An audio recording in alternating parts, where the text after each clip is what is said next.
నమస్కారం. యాక్చువల్ చెప్పాలంటే నేను సినిమా రిలీజ్ హడావిడిలో ఉండి ఏం ప్రిపేర్ అవ్వలేదు, ఏం మాట్లాడాలనేది.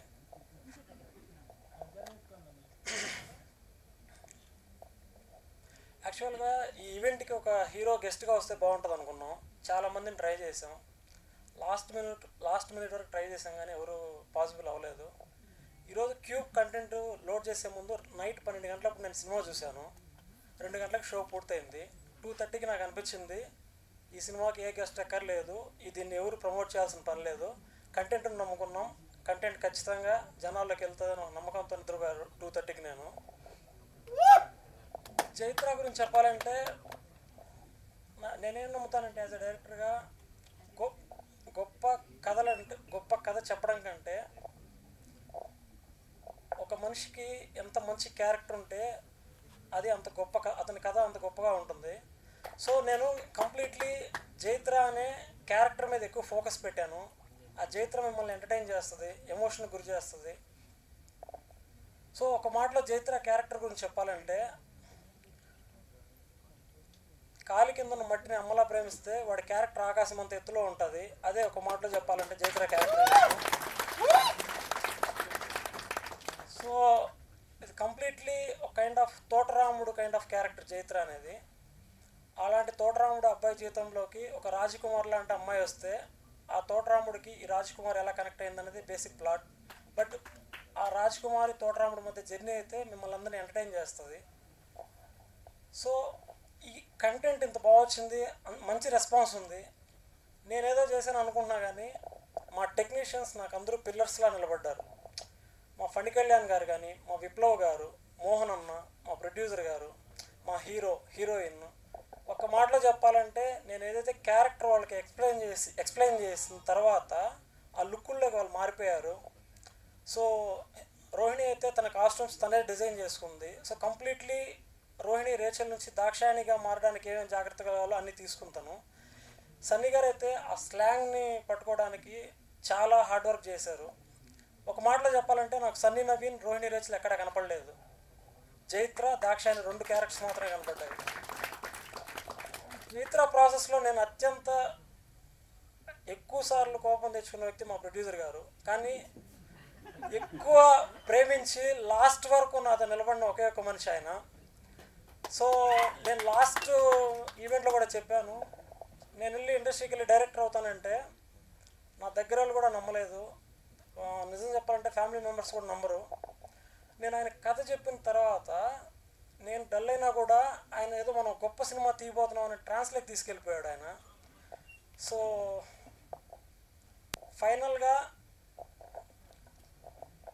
May 26న మూవీ థియేటర్లో వస్తుంది. నాకు బోయపాటి గారి మాస్ సినిమాలంటే బాగా ఇష్టం చిన్నప్పటి నుంచి. సో ఆయన స్పీచ్లు కూడా చాలా ఎమోషనల్గా ఉంటాయి. సో ఫైనల్గా ఆయన స్టైల్లో ముగిద్దాం అనుకుంటున్నా. గుండెల మీద చేసుకొని సినిమా చూడండి. May 26న ఎగరైపోతున్నాం. సినిమా తీసిన దర్శకుడిగా చెప్పట్లేదు, సినిమా చూసే ప్రేక్షకుల్లా చెప్తున్నా. జైత్ర మిమ్మల్ని డిసప్పాయింట్ చేయదు. Thank you so much. అమ్మాయి ఇందాక నుంచి కాలేజ్లో సెమినార్ అయితే ఫస్ట్ మనం చెప్పేస్తే కొంచెం టెన్షన్ పోతుంది కదా, అలా ఫీల్ అవుతున్నాను. ఒక్కొక్కరు వస్తుంటే సరే నేను ఎప్పుడు వెళ్ళిపోదాం, ఎప్పుడు ఎవరు తమ్మి నువ్వు? అక్కకి కాలు గుంజుతున్నాయంట.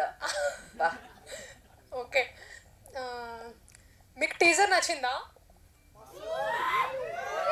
సాంగ్స్ నచ్చాయా? ట్రైలర్ నచ్చిందా? మీకు ఇంత బాగా నచ్చిన తర్వాత మేము ఇంకేం మాట్లాడతాం మూవీ గురించి?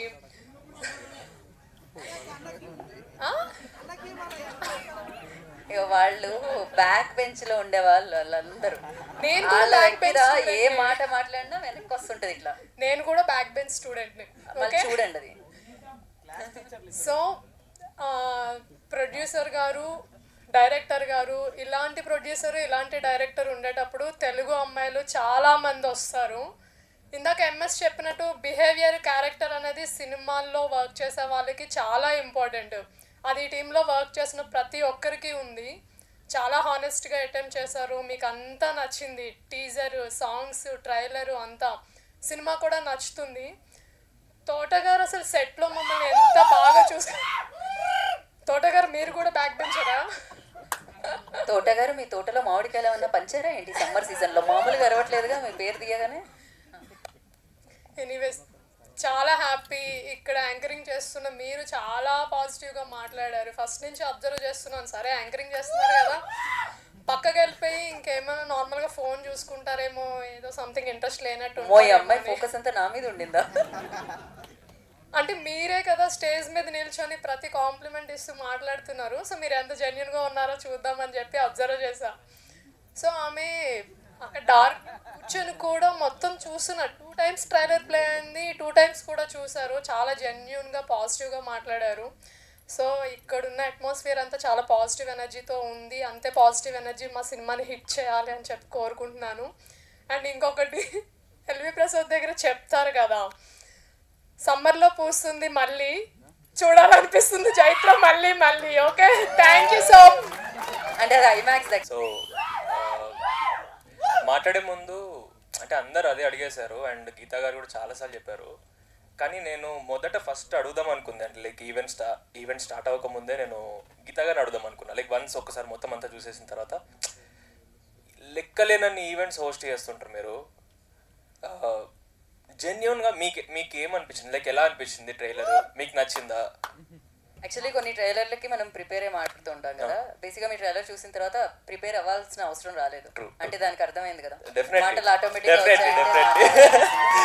సో అంటే నా ఫీలింగ్ ఏంటంటే, ఇలాంటి ఈవెంట్స్ కానీ మీడియా పెద్దలు కానీ లైక్ వాళ్ళ జాబ్ చాలా ఈవెంట్స్ వచ్చి ఆర్గనైజ్ చేస్తుంటారు, హోస్ట్ చేస్తుంటారు, కవర్ చేస్తుంటారు. మీరు అంటే మీకు నచ్చితే డెఫినెట్లీ ఆడియన్స్కి నచ్చుతుంది అన్న నమ్మకం నాకు చాలా ఉందన్నమాట. నాకు టీజర్లో అదే ఫీలింగ్ వచ్చింది, లైక్ ఈవెంట్ ట్రైలర్లో అదే ఫీలింగ్ వచ్చింది. సో అందుకే అది కనుక్కుందామని అడిగాను. యా, సో మీకు ఎలా అనిపించింది ట్రైలరు? Thank you. యా, అయితే exactly 1 year back teaser release చేసాము. సో ఫస్ట్ నుంచి నా ఫీలింగ్ ఏంటంటే, కాంటెంట్ బాగుంటే జనాలు ఓన్ చేసేసుకుంటారు అనేది ఒక బ్లైండ్ ఫేత్ ఉందన్నమాట నాకు. లైక్ నాట్ జస్ట్ నువ్వు చిన్నప్పటి నుంచి అంతే నాకు. బట్ అంటే ఆడియన్స్కి టూ మచ్ కాంటెంట్ వచ్చేస్తుంది. సో దానివల్ల ఏమైపోతుంది అని అంటే, మంచి చెడు అన్న డిఫరెన్స్ తెలియకుండా ఓవర్లోడ్ అయిపోతుంది అనమాట జనాలకి. సో సమ్వేర్ ఈ ట్రైలర్, మా టీజర్ కానీ మా పాటలు కానీ అలానే రీచ్ అవ్వకుండా వెళ్ళిపోయాయేమో అన్న ఫీలింగ్ నాకు చాలా అనిపించింది అనమాట. మేము సాంగ్స్ రిలీజ్ చేసినప్పుడు చాలామంది విన్న ప్రతి ఒక్కళ్ళు చాలా బాగుంది పాట, చిన్న సినిమా పాటలా లేదు పెద్ద సినిమా పాటలా ఉందని చెప్పారు. కొంచెం ప్రమోషన్ చేస్తే బాగుండు కదా, ప్రతి ఒక్కరి దగ్గర నుంచి ఎంత ప్రమోషన్ చేసినా ఇంకొంచెం చేయొచ్చు కదా, పాట చాలా బాగుంది, డిజర్వ్స్ అని చెప్పి చాలామంది చెప్పారు. ఈవెన్ విజువల్స్ టీజర్ వచ్చినప్పుడు కానీ విజువల్స్ చాలా బాగున్నాయి, చిన్న సినిమాలో లేదు పెద్ద సినిమాలో అనిపిస్తుంది, ఇంకొంచెం ప్రమోషన్ చేయొచ్చు కదా. అంటే ఎవ్రీ నవ్ అండ్ దెన్ అదే వింటున్నాను అనమాట. లైక్ 1 year నుంచి ఎన్ని ప్రాబ్లమ్స్ చూసాము ఇవన్నీ మాట్లాడినాను నేను. కానీ జనాలకి రీచ్ అవ్వడానికి ప్రమోషన్సే చేయాలి అన్న సిచ్యువేషన్ వచ్చేసింది అనమాట రైట్ నౌ. ఏమని మాట్లాడతాం అంటే, టీజరు పాటలు ఇన్ని చూపించిన తర్వాత ఇంకేం మాట్లాడతాం స్టేజ్ మీదకి వచ్చి అనేది నా ఫీలింగ్ అనమాట. సో మీకు డెఫినెట్గా ఇవన్నీ నచ్చినాయి అంటే మీకు సినిమా 10 times నచ్చుతుంది. నేను టీజర్ అప్పుడు అదే చెప్తున్నా, ఇప్పటికీ అది చెప్తున్నాను. ఇవి నచ్చలేదంటే రావద్దంట నేను థియేటర్కి, నిజంగా చెప్తున్నా. ఎందుకంటే మనస్ఫూర్తిగా చెప్తున్నాను, నేను ఒక సినిమా ఆడియన్స్ 150 పెట్టడానికి చాలా ఆలోచిస్తా. సో నేను చెప్తున్నాను, ఈ కాంటెంట్ మీకు నచ్చిందని అంటే మీరు ఖచ్చితంగా థియేటర్కి రావాలి, ఆ ప్రామిస్ మీరు నాకు చేయాలి, ఓకేనా? But thank you, it was a great experience. So May 26 release అవుతుంది, మీకు అందరికీ నచ్చుతుందని భావిస్తున్నాను. Thank you Aditya music for constant support. Thank you. మళ్ళీ లేకపోతే నిజంగా ఈ సినిమా చేయలేను. ఎందుకంటే 2019 డిసెంబర్లో మళ్ళీ నాకు నరేషన్ చేశాడు ఈ స్టోరీ. ఆ రోజు చెప్పుకుంటూ వచ్చినాడు, విన్నా నేను. కానీ అది తీసేటప్పుడు నాకు ఏదైతే చెప్పాడో దానికి డబల్ స్మార్ట్ లాగా అసలు ఎక్స్ట్రాడినరీగా తీశాడు సినిమా. అది అసలు నేను ఊహించలా. అసలు మళ్ళీ నాకు ఏం చెప్పాడు, ఏం తీస్తున్నాడు అని అనుకుంటే end of the day output చూస్తే మైండ్ బ్లోయింగ్ రియల్లీ. దానికి నిజంగా మళ్ళీ I'm going to appreciate. Give me big round of applause. మళ్ళీ నేను ముద్దుగా మళ్ళీ అంటూ ఉంటా. మనోడు సార్ నన్ను తోటానండి అంటాడు. నువ్వు తోట కాదు, నువ్వు మళ్ళీ తోటలా నెక్స్ట్ మనం పెంచబోతున్నాం అని చాలాసార్లు చెప్పినా నేను మళ్ళీకి. కానీ అది ఏదైతే చెప్పాడో దానికి డబల్ ట్రిపుల్ మాకు మన సినిమాలో ఉంది. అదంతా మీరు చూస్తారు 26th మే.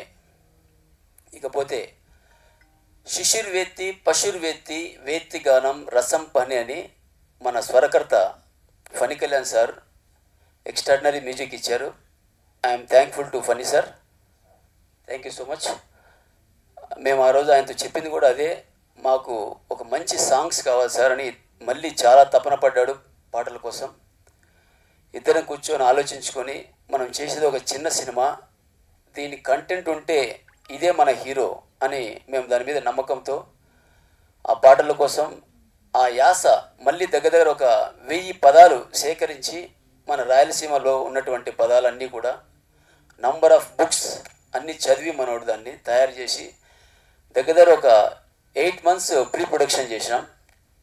ఆ ప్రీ ప్రొడక్షన్లో చాలా మేధోమథనం జరిగి మంచి డైలాగ్స్, ఎక్కడ యాసకు తగ్గట్టుగా మన సినిమా ముందుకెళ్ళాలి అని అనుకున్నాం. పుష్ప కన్నా ముందు మాదే రిలీజ్ అవ్వాలి, కానీ due to some technical issues కాలేకపోయినాం. కానీ ఇప్పుడు వస్తున్నాం. అది ఏం జరుగుతుందో ప్రేక్షకులే చెప్పాలి, చూస్తారు మీరందరూ. అలాగే సన్నీ సార్ కానీ రోహిణి మేడం గారు కానీ వాళ్ళు చేసేటువంటి యాక్షన్ నిజంగా ఎక్కడ కూడా ఇప్పుడు సార్ చెప్పారు ఎటువంటి పేషజాలు లేవని, అది నిజం. అందరూ కూడా గీతా మేడం కూడా చెప్పారు చాలా ఆనెస్ట్ పీపుల్, నిజాయితీగా తీశారని. It's a fact. చాలామంది ఇక్కడ పనిచేసిన టెక్నీషియన్స్ కానీ తర్వాత నటీనటులు కానీ వీళ్ళందరూ చాలా ఆనెస్ట్గా ఇది మా సినిమా మన సినిమా అని దీన్ని చేశారు వాళ్ళు. నేనైతే జస్ట్ వెనకాల నుండి జస్ట్ అబ్జర్వ్ చేస్తూ ఉన్నా. చాలా మటుకు మళ్ళీ పడిన కష్టం తల్లి నవమాసాలే పోస్తుంది, కానీ మళ్ళీ నేను 36 నెలలు దీన్ని మోసాం. ఇంకా ఒక 144 గంటలు దీన్ని మోస్తాం. 144 గంటల తర్వాత ఇది బయటకు వస్తుంది. అది బిడ్డ ఎలా ఉంటుందో, హెల్తీ బేబీనా, అది మీరే చెప్పాలి. Thank you so much.